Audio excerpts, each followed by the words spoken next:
예수님은 제자들에게 너희 가운데서 누구든지 위대하게 되고자 하는 사람은 너희를 섬기는 사람이 되어야 하고 너희 가운데서 누구든지 어뜸이 되고자 하는 사람은 모든 사람의 종이 되어야 한다. 그렇게 말씀하셨습니다.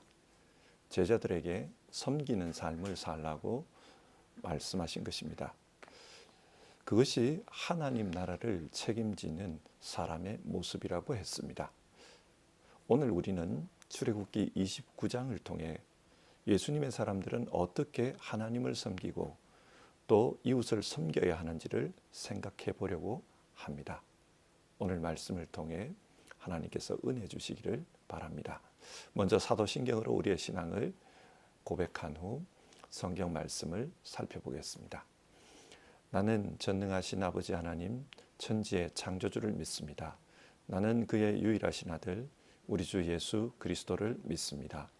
그는 성령으로 잉태되어 동정녀 마리아에게서 나시고 본디오 빌라도에게 고난을 받아 십자가에 못 박혀 죽으시고 장사된 지 사흘 만에 죽은 자 가운데서 다시 살아나셨으며 하늘에 오르시어 전능하신 아버지 하나님 우편에 앉아 계시다가 거기로부터 살아있는 자와 죽은 자를 심판하러 오십니다.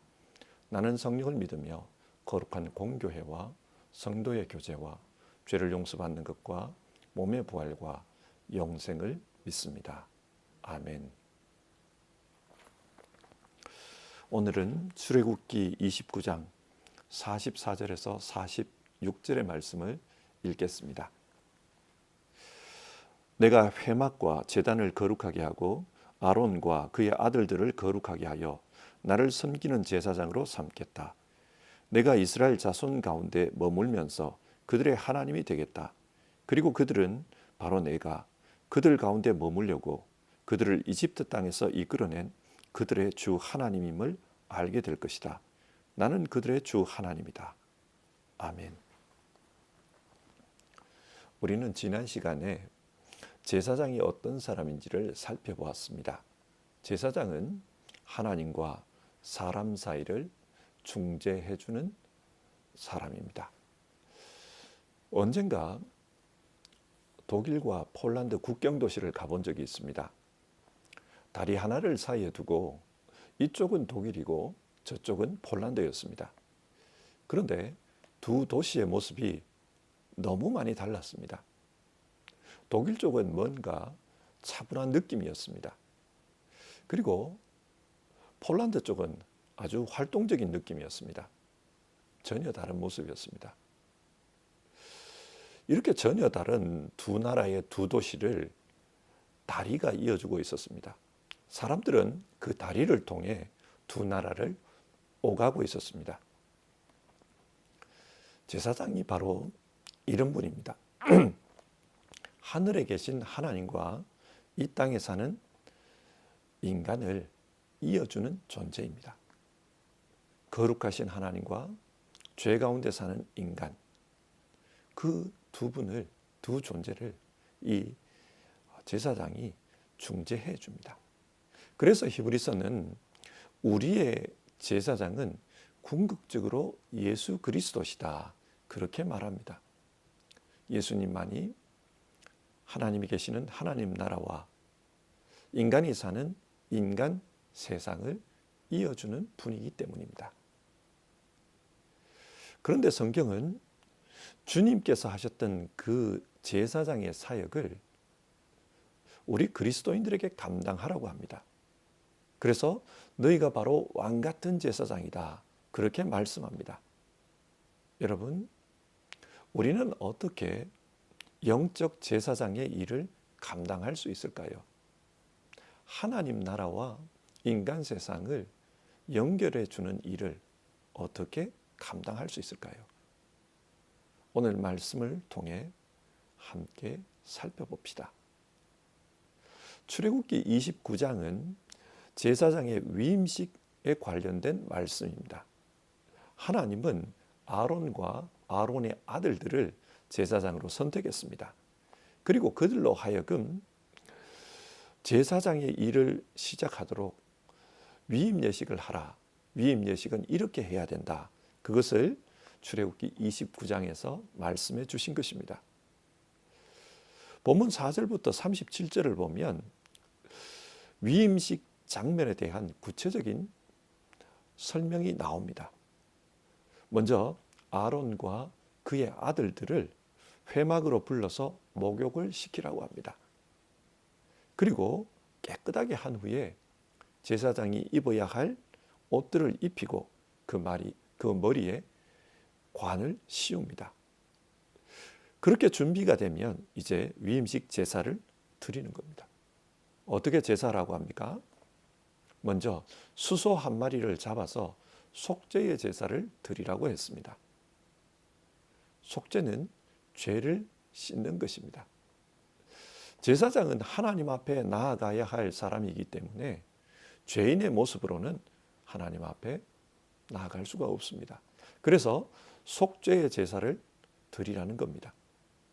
하나님은 이 제사를 드리면 아론과 그의 아들들을 죄 없는 사람으로 인정하겠다는 것입니다.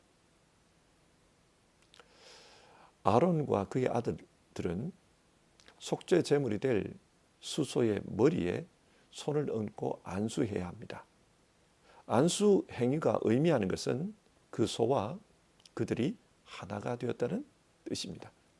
그래서 그 소가 피를 흘리고 죽는 것은 자기 자신이 죽는 것과 같다.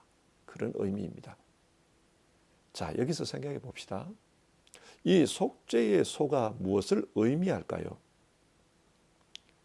우리 주님의 죽음을 의미합니다. 예수 십자가를 의미합니다. 예수님께서 죽으심으로 우리가 의롭다 인정받은 것과 같은 의미입니다. 그래서 바울 사도는 하나님의 사람으로 살아가는 자기 자신을 말하면서 이렇게 이야기합니다. 갈라디아서 2장 20절인데요. 나는 그리스도와 함께 십자가에 못 박혔습니다. 이제 살고 있는 것은 내가 아닙니다. 그리스도께서 내 안에 살고 계십니다. 그리스도로 말미암아 속죄함을 받은 사람은 자기 자신이 그리스도와 함께 죽었다. 그렇게 생각해야 한다는 겁니다. 내가 그리스도와 함께 죽고 그러면 이제 어떻게 살아가는가? 이제는 내 안에서 그리스도께서 살고 계신다는 거예요. 그리스도께서 내 안에서 나를 다스리고 계신다. 바울은 그렇게 말합니다. 자, 제사장이 어떤 사람입니까? 영적 제사장은 그리스도와 함께 죽은 사람입니다. 그리고 이제는 그리스도로 말미암아 살아가는 사람입니다. 왜 이렇게 해야 합니까? 만약 하나님과 사람 사이를 이어주는 제사장이 자꾸 자기 자신을 내세운다고 한번 가정해 봅시다. 그러면 사람들은 하나님을 보지 못하고 제사장의 욕심만 보게 될 것입니다. 그러면서 사람들은 하나님이 이런 분인가 보다 그렇게 생각할 겁니다. 그렇게 되면 사람들이 믿는 신앙은 가짜가 되고 맙니다. 하나님을 믿는 것이 아니라 제사장을 믿는 것이 되고 맙니다. 그래서 하나님은 속죄 제물이 죽는 것처럼 제사장 너도 죽어야 한다. 그리고 너 안에서 그리스도께서 살게 해야 한다. 그렇게 말씀합니다. 진짜 영적 제사장으로 살려고 한다면 나는 죽고 예수님이 살아야 합니다. 그래서 예수님의 말씀, 예수님의 은혜로 살아갈 때 그때 올바른 영적 제사장으로서 살아갈 수 있습니다. 그런데 이것은 참 어려운 이야기입니다. 내가 죽고 주를 믿는 믿음으로 사는 것, 이것은 성령의 도우심이 없으면 불가능한 일일 수도 있습니다. 그래서 우리는 늘 기도해야 합니다. 주님, 나는 십자가에서 이미 죽은 사람입니다. 이제는 주님께서 살리시는 삶, 그 삶을 살 수 있도록 도와주십시오. 그렇게 기도하며 내 안에서 주님이 역사할 수 있도록 노력해야 합니다. 그래야 제사장답게 살 수 있습니다. 다음으로 하나님은 숫양으로 제사를 드리라고 합니다. 첫 번째 수장으로 번제를 드리라고 했습니다. 번제는 온전한 헌신을 의미합니다.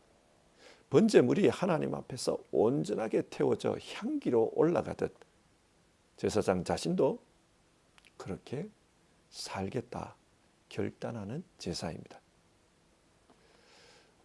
많은 사람들이 예수님을 믿고 죄사함을 받으면 이제 신앙생활 끝났다 그렇게 생각하는 것 같습니다. 왜 그렇습니까? 죄사함을 받았으니까 지금 죽어도 천국에 간다는 겁니다. 천국 티켓을 손에 넣었다고 생각합니다.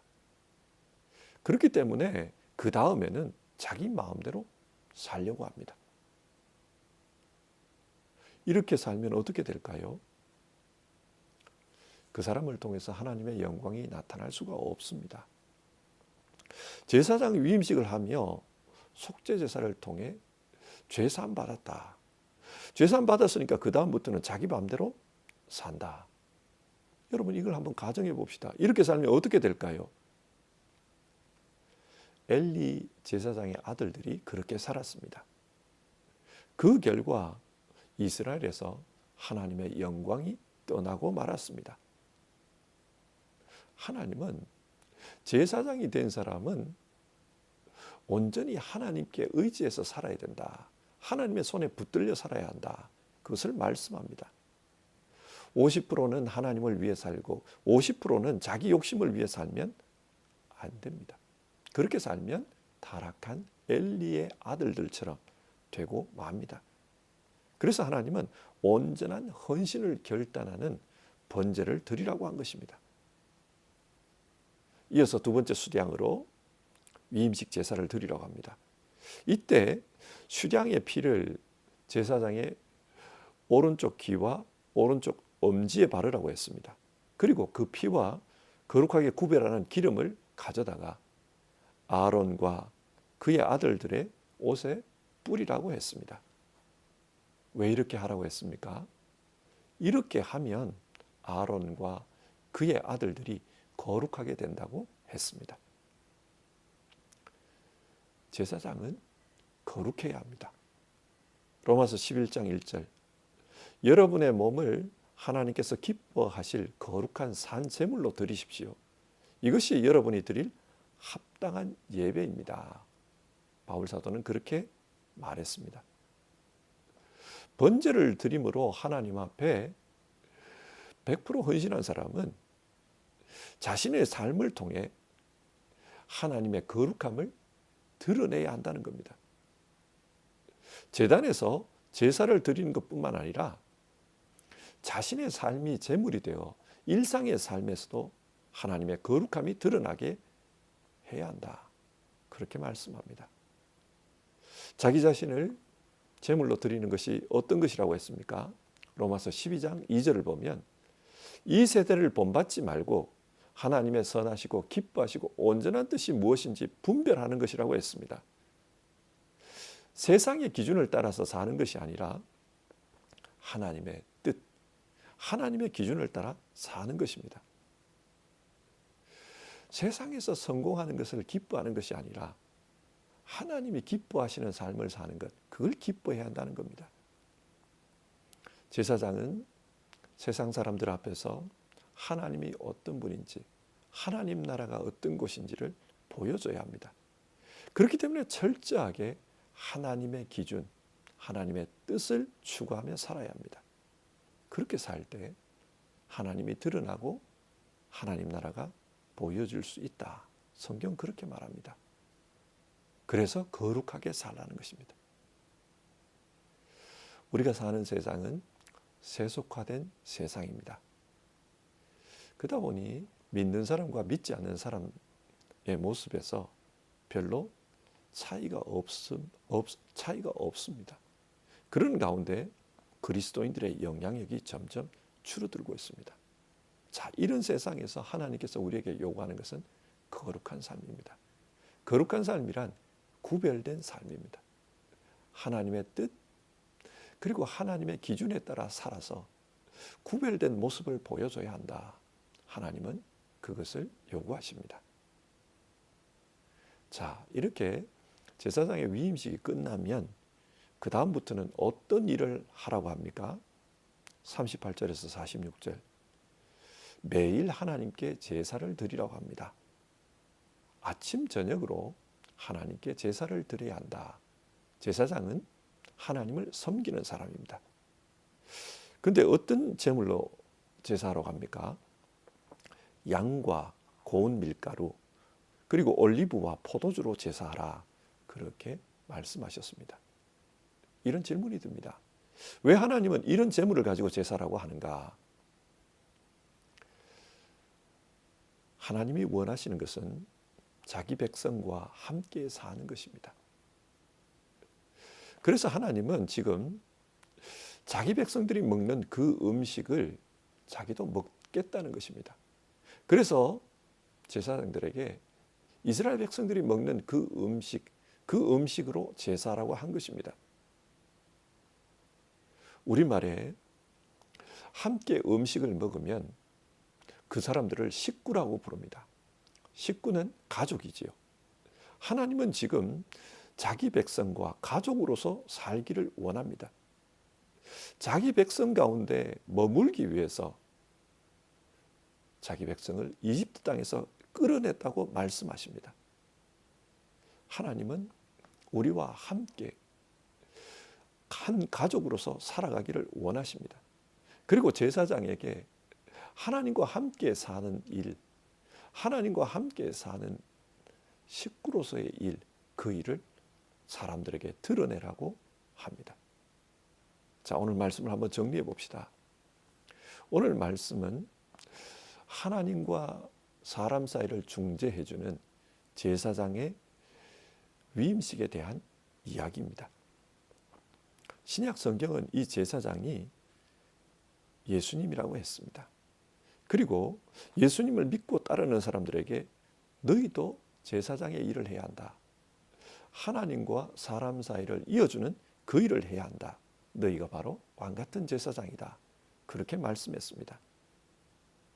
그렇다면 왕같은 제사장은 어떻게 살아야 하는가? 이것과 관련해서 하나님은 제사를 이야기했습니다. 먼저 속죄 제사를 드리라고 했습니다. 주 예수의 이름으로 거룩하게 된 사람임을 알고 이제 나는 주와 함께 죽고 이제 내 안에 주님께서 사는 그런 삶을 살아야 한다. 그렇게 말씀하셨습니다.